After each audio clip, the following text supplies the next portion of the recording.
Author and motivational speaker Brian Tracy says all successful people are big dreamers. They imagine what their future could be, and then they work every day toward that goal. Make your vote for small business and join us on It's My Biz, where we meet the big dreamers behind South Africa's thriving small businesses.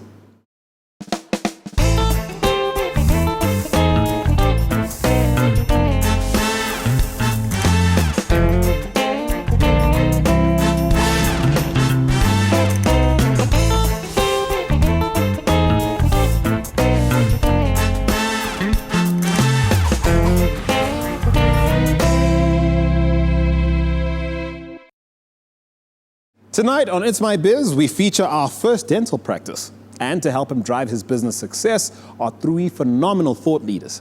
The co-founder and CEO of a leading investment holdings company, the managing director of South Africa's top social media and podcasting agency, and a financial expert well known to It's My Biz. Tonight's business owner is Leonard Nemakwarani. I caught up with him at his busy dental practice in Thohoyandou, Limpopo. I always wanted to be a doctor, not knowing which side, but I just wanted to be a doctor.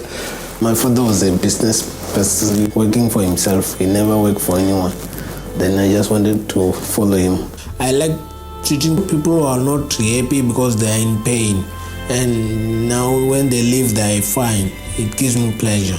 Tell me some of the challenges you're facing right now. They come with their cards to pay.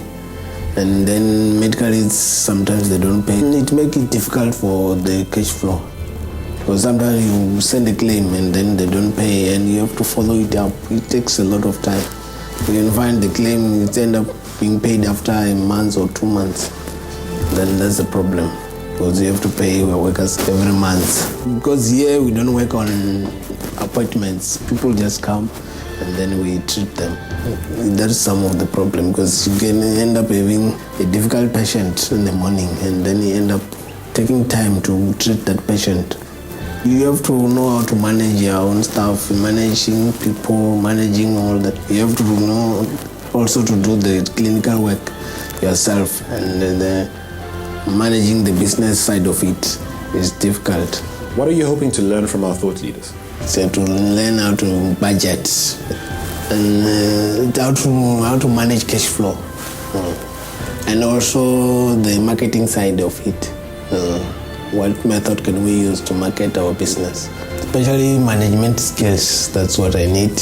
And also there's Facebook, there's internet, I want to learn those things.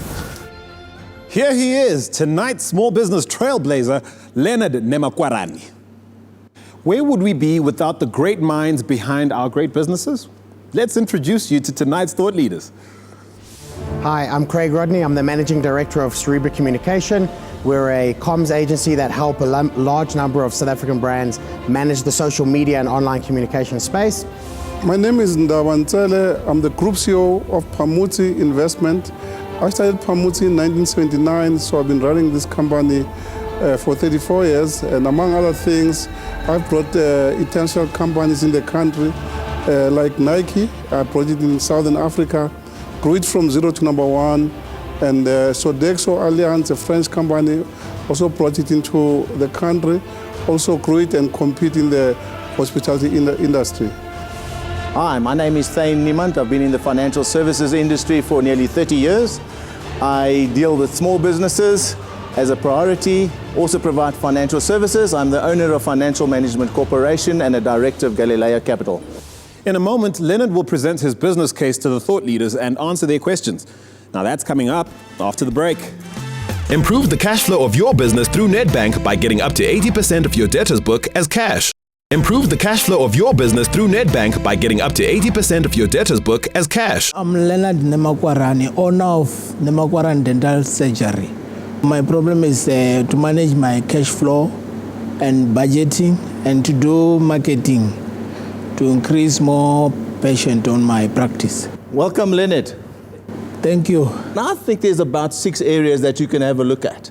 The first area is, are you doing enough turnover? Have you got enough patients coming into your practice? The second area is your pricing correct? Now, I know you've got your set pricing, so I'm sure that's not a problem. The third area of cash flow management is actually collecting the money from the people that owe you the money. For example, I know you got an issue with the medical aids. Maybe you need to get someone in that is an expert in dealing with the medical aids to make sure that your documentation complies with their documentation. Then, of course, cash flow problems are caused by clients not paying on time. So debtor management is really important over and above your medical aid collections. Then we find business owners, when they collect the cash flow, they use them for the wrong things. And they might pay cash for everything, where it might be a better idea to take a dental stool on lease. But you save up and you pay cash. So the way you use your money is very important. And then lastly, sometimes we find in analyzing businesses that the business owner competes with the business for its cash flow. So maybe we want that exotic car, and the business has to actually pay for it, and that actually creates a problem for the business's cash flow. And the last area is clearly a combination of all those factors. So if I can suggest, go back into your business, have a look at which of those areas need a bit of attention, and maybe that can improve your cash flow. I think you should try and get a traffic where you practice. And the traffic, my take again, is to educate young kids to come and check their teeth. So it means you must liaise with the government, because there is a budget from the government in the Ministry of Health to send kids to your dentistry. And I think, again, if you do a deal like that, you can also invite other dentists around your area. That's a business deal. Once you initiate something, they have to pay something that you have initiated. So that improves your cash flow. Dentists, they operate the same. You've got a lady that helps you, and then you've got a receptionist.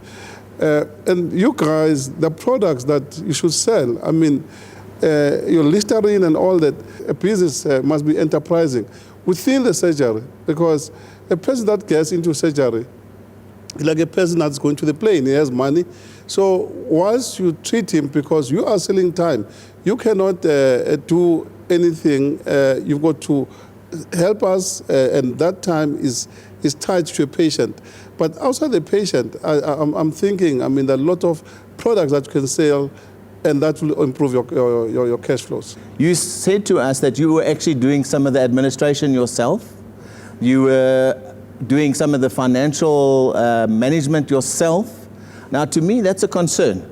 You need to train the staff to do those things, because there's no point in you as a qualified dentist sitting on the computer and punching in medical codes. So I like the idea of perhaps delegating. And you mentioned about time management. We as entrepreneurs have a huge problem with time management. And you know, time flies. But you're the navigator, Leonard. Secondly, we need to delegate. So sit down on a weekend, make a list of everything that Leonard does. Jot it down on a piece of paper, and then delete all of those items where only Leonard can do it. In other words, all the specialized dental activities, only you can do it. Then you strip out the balance by saying, this I can delegate to my receptionist or my dental assistant immediately. And you give that to them. And the third list will be things that you will have to teach someone to do eventually. By doing that, you're going to free up your professional time. Anytime you're doing anything that isn't operating on a patient, that isn't earning income, is creating two problems. One, it's creating the inability to earn, and that is going to lead to cash flow problems. So when you say you have a cash flow problem and a time management problem, those are potentially quite linked.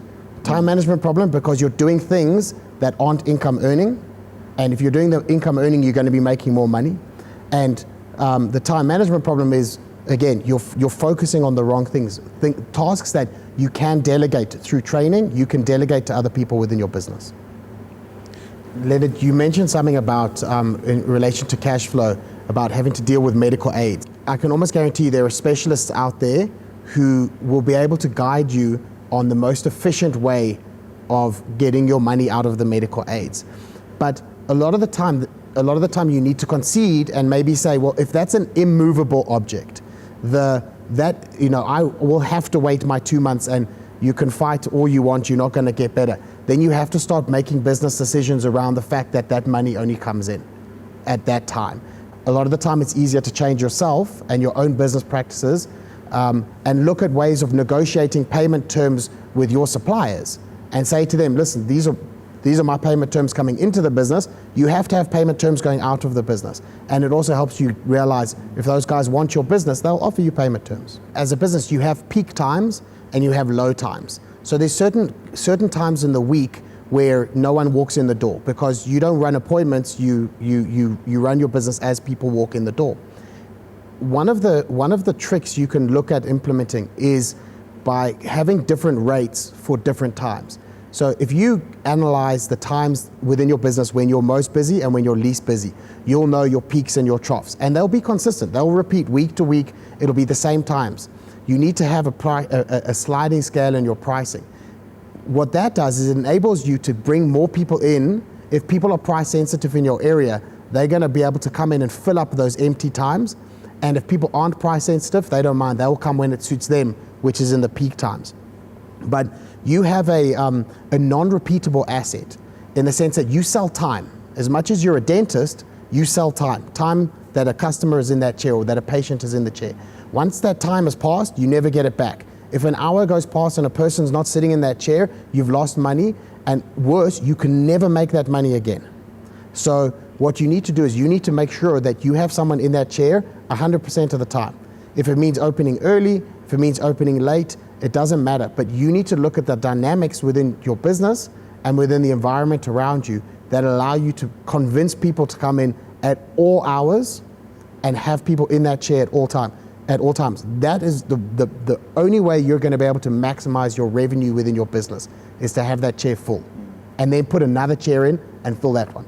Have you thought of convincing other dentists and creating one big surgery for dentists, to have a bigger pool? Because at times in life is packaging. Once you package things, they look big, create awareness, and can have a lot of fit. And unlike operating as individuals, that's another thing in terms of growth. If you want to take yourself to the next level, thinking of maybe the 6 of you come with a nice clinic there, and everybody must come to you, and then you are upscaling the profession.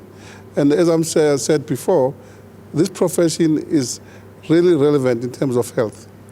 And Daba, then the man can take a holiday. Because if there's 6 of you, and it can help each other with the time management. I want to add to that. I think there's an intermediary step from going as a sole practitioner into a practice. And I think that's a great idea. And that's something you should investigate. But when you purchase, and this links to every element of your business, when you purchase supplies that you have no purchasing power. You're a single dentist in Limpopo, based in Limpopo. When you buy supplies from the manufacturers, you don't have any power to negotiate lower prices. What you should potentially do is become the purchasing agent for your area. So you buy collectively on behalf of yourself and your competitors, and by being able to buy bigger supplies, you're going to be able to negotiate better prices. You can then sell that on to your competitors at the price that they currently pay.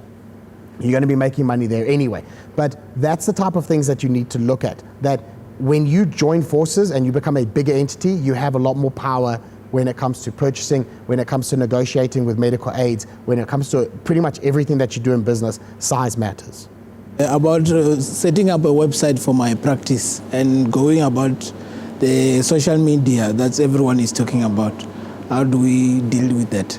So you've mentioned there's 2 separate elements there. There's having a website, and then there's using social media to promote your business. If we address the website first, I think you should have a website. But I think you need to take a step back and understand what is the purpose of that website. And from a dental practice point of view, I think it's going to be very much simple information. These are our operating hours. These are our rates. If you do this, these are our rates per time.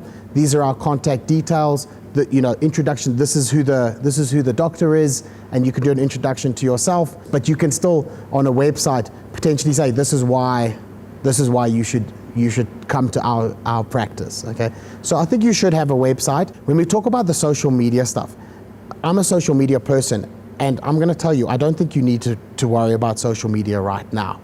You're a very localized business. You service a geographic area that isn't that big. So what social media tends to offer is a global audience, or on a smaller scale, a national audience. You don't want to worry about a national audience. You're trying to make a conversation too big, whereas you need to make the conversation smaller and a lot more relevant.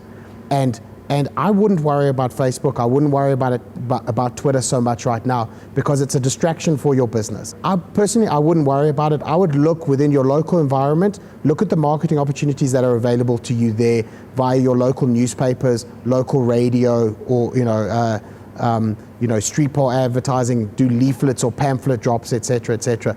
That is going to be a much better return on your spend and a much better return on your time investment than trying to go onto the social media thing and compete with 18 million other companies that are there. Delegating admin functions, looking within the geographical area for advertising opportunities, and creating different pricing rates for different times were just some of the suggestions made by our thought leaders. When we come back, Leonard gets their final thoughts and top tips. Don't go away. Improve the cash flow of your business through Nedbank by getting up to 80% of your debtors book as cash. Improve the cash flow of your business through Nedbank by getting up to 80% of your debtors book as cash. Read about this business in the Business Report this Friday.